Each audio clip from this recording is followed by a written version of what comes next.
विश्लेषण केलं यासाठी।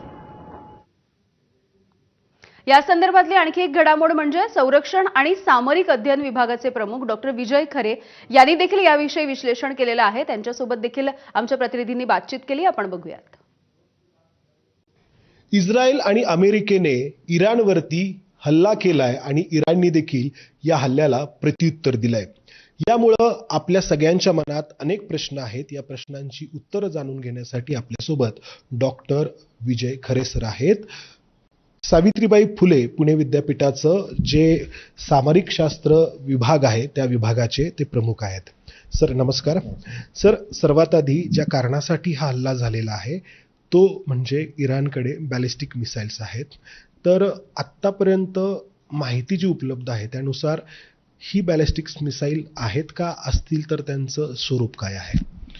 एक तर गेल्या काही दिवसामध्ये अण्वस्त्र कमी व्हावीत यासाठी अमेरिकेने आणि इराणमध्ये चर्चा झाली आणि ज्यावेळेस ती चर्चा संपुष्टात आली त्यावेळेस इराणने आपला असा स्वतःचा स्टँड घेतला की आम्ही एक सार्वभौमत्व राष्ट्र आहे आणि आमच्या देशाचं संरक्षण करणं, तर UN चार्टरचा जो 51 जे कलम आहे त्याच्यामध्ये दिलेले आहे की आपल्या देशाचं संरक्षण आणि विकास करण्याचा प्रत्येक देशाला अधिकार आहे।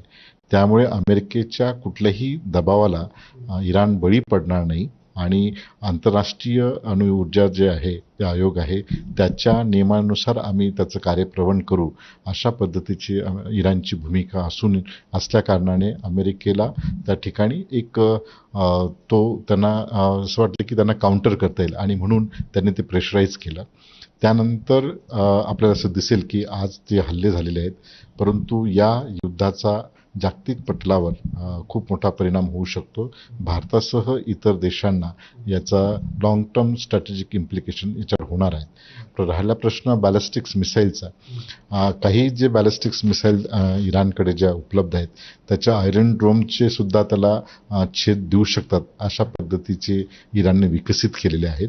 आणि अण्विक याच्यामध्ये जरी जागतिक पटलावर इराण सांगतं की आम्ही तशा पद्धतीचे अण्विक शस्त्र तयार करू शकणार नाही, परंतु सध्या ज्या पद्धतीने अमेरिकेने म्हणजे गेल्या काही दिवसापासून जी आपली लष्करी शक्ती अमेरिकेच्या स्ट्रॅटेजिक बेसिसवर केलेली, विशेषतः एअरक्राफ्ट कॅरियर जे आहे त्यांचा अब्राहम लिंकनसह इतर जे आहेत ते त्या ठिकाणी आणून ठेवले। म्हणजे काही तर जे शिप्स आहेत किंवा जहाज आहेत, लढाऊ जहाज आहेत, ते 700 ते 800 किलोमीटरच्या अंतरावर इराणच्या इथे त्या ठिकाणी केलेले भोवताली आणून ठेवले। आणि त्यामुळे आज असं स्थिती आहे की नेमका हे युद्ध कुठल्या याच्यावर जाणार, एक जग हे तिसऱ्या महायुद्धाकडे जातो की हे लिमिटेड त्या ठिकाणी वॉर होतं।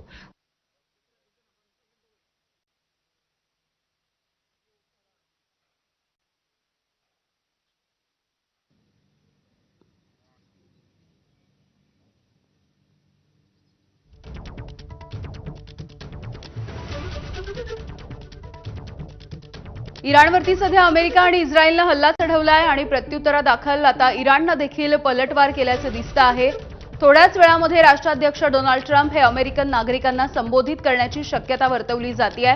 काल ट्रम्प यांचा एक व्हिडिओ देखील समोर आलेला होता आणि आजची ज्या पद्धतीने ही युद्धाची परिस्थिती आहे या सगळ्याविषयी ट्रम्प हे नेमकं काय बोलतात याकडे लक्ष राहील। तुर्तास आपण हे जे व्हिडिओ बघतो आहोत, ज्या पद्धतीने मिसाईल्सचा मारा केला जातो आहे आणि त्यानंतर झालेल्या स्फोटांचे आवाजही काळजात धडकी भरवणारे असे आहेत। इराण वादाचा हा घटनाक्रम आपण जाणून घेऊया।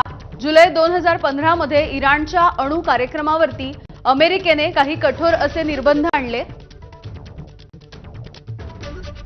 मे 2018 मध्ये अमेरिकेने इराणवरती पुन्हा एकदा कठोर निर्बंध आणून त्यांचा अणु कार्यक्रम रोखला।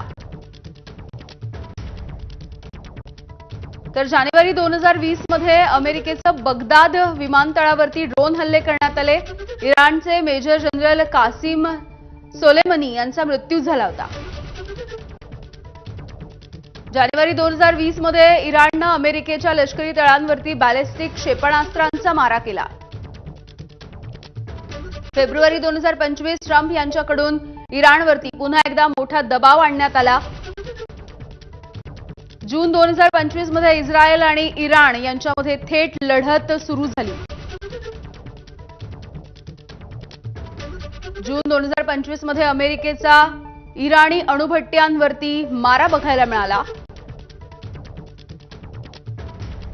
डिसेंबर 2025 मध्ये तेहरानमध्ये महागाईच्या विरोधात एक मोठं आंदोलन करण्यात आलं. तर फेब्रुवारी 2026 मध्ये ट्रम्प यांनी इराणवरती हल्ला करण्याची धमकी दिली होती आणि अखेर आज ही धमकी खरी ठरलेली आपण म्हणू शकतो. 28 फेब्रुवारी 2026 अमेरिका आणि इस्रायल या दोन्ही देशांनी इराणवरती जोरदार मिसाईलचा मारा केला आहे.